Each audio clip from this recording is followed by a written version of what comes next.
Picture a balloon, light, flexible, and full of potential.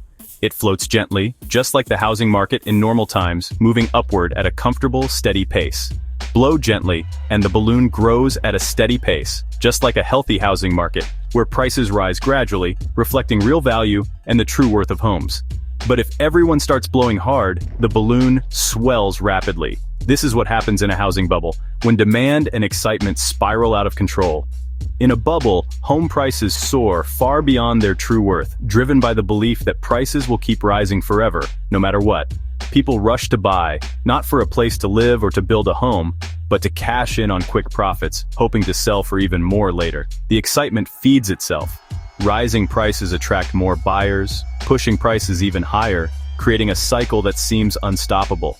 The actual value of the house, its bricks, land, and location, becomes less important than the ever-growing price tag attached to it. But a balloon can only stretch so far before it pops. The same is true for housing bubbles. There's a limit to how high prices can go. When something shakes confidence, like rising interest rates, tougher lending rules, or simply prices becoming unaffordable, the frenzy stops almost overnight.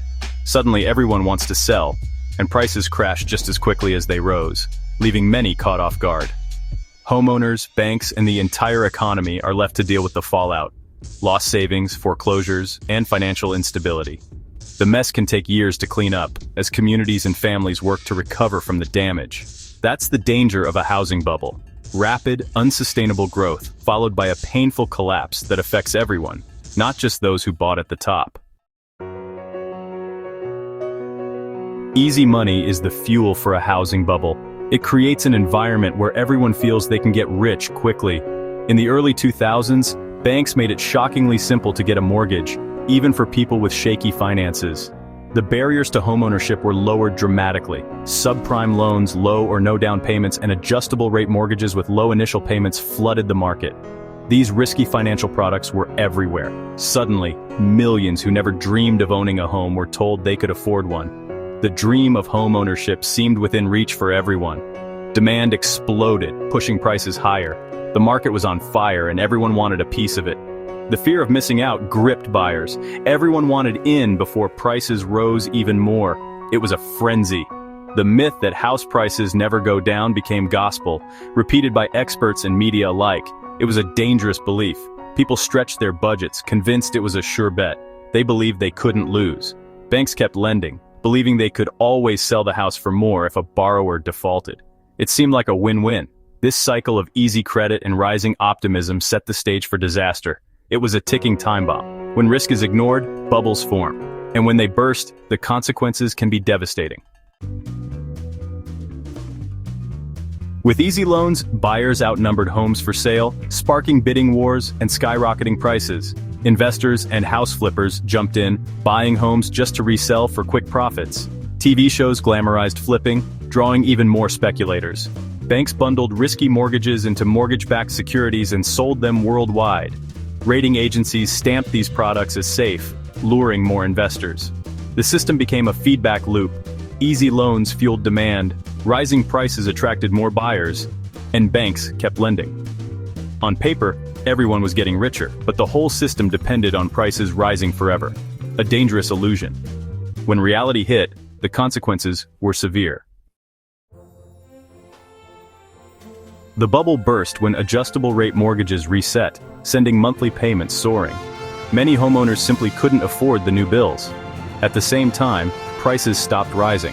Flippers and investors rushed to sell, flooding the market.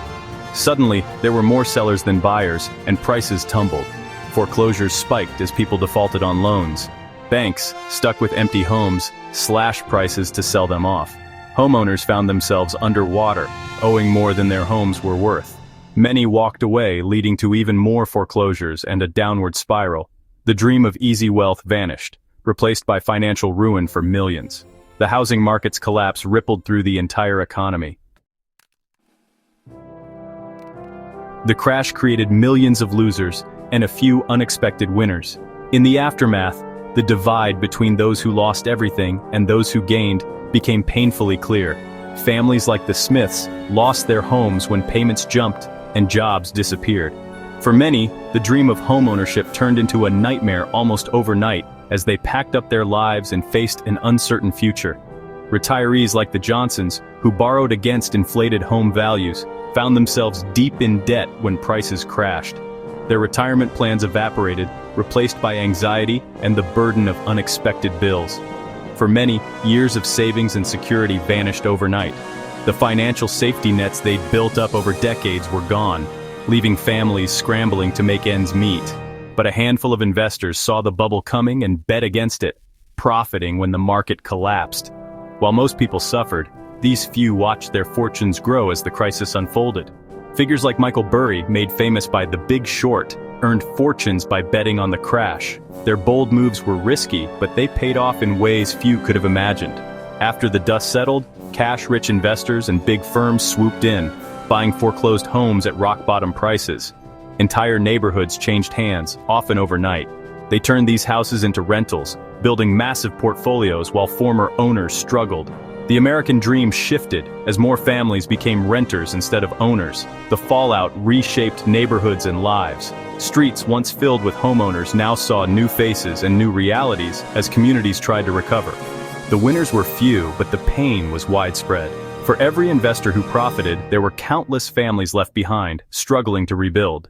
The housing bubble's burst left scars that lasted for years. Abandoned homes and broken dreams became a common sight, reminders of what was lost. It was a harsh lesson in risk, greed, and the cost of ignoring warning signs. A chapter in history that changed the lives of millions and reshaped the future of homeownership in America. The housing crash triggered a global financial crisis.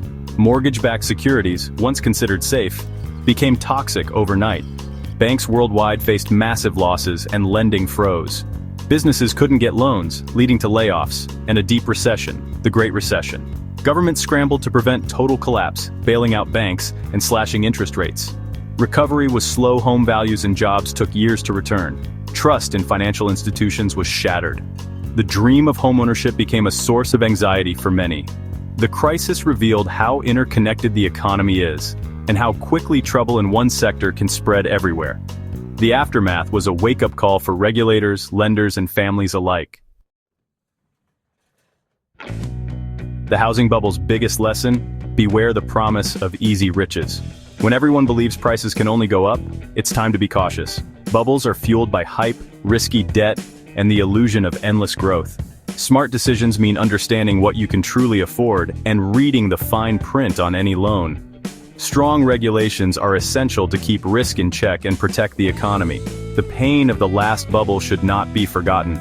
For families, it's about long-term stability, not quick profits.